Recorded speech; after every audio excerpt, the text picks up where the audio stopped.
Let's talk about something that first time buyers rarely understand clearly: the cash needed to buy a home. When people feel stressed out in this process, it's usually because they're missing one of the cash categories and nobody ever explained it to them in a simple way.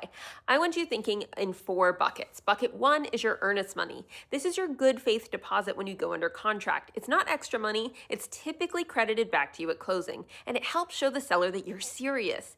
In many situations, earnest money is often around 1% of the purchase price, so on a $350,000 home, that's roughly $3,500. And it's usually due quickly after acceptance, often within 1 to 3 business days, so you want it readily accessible. Bucket two is your down payment. This is going to vary depending on your loan type and your strategy. Some first-time buyer options can be as low as 3 to 5% down depending on qualification. For example, 3% down on $350,000 is $10,500, but bigger down doesn't always mean better. Sometimes it's smarter to keep cash in reserve so you don't feel stretched after closing.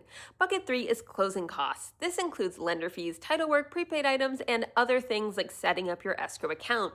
This is the most common surprise bucket for buyers because most buyers mentally budget for the down payment, but not the full cash to close picture. A helpful rule of thumb is about 2 to 4% of the purchase price. So on a $350,000 purchase, that's roughly $7,000 to $14,000. And remember, part of that can be prepaids like homeowners insurance and initial escrow funding. So it's not all fees, it's also setting up your future bills, and sometimes sellers will cover these for you.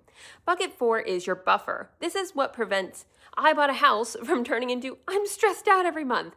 I like my buyers to plan for 2 to 3 months of total housing payment in reserve if possible. And even the first month, it's normal to spend $500 to $2,000 on immediate basics like locks, filters, small repairs, tools, and setup costs. When you map cash clearly, you shop with confidence and you don't guess. And you don't get cornered into decisions you didn't plan for.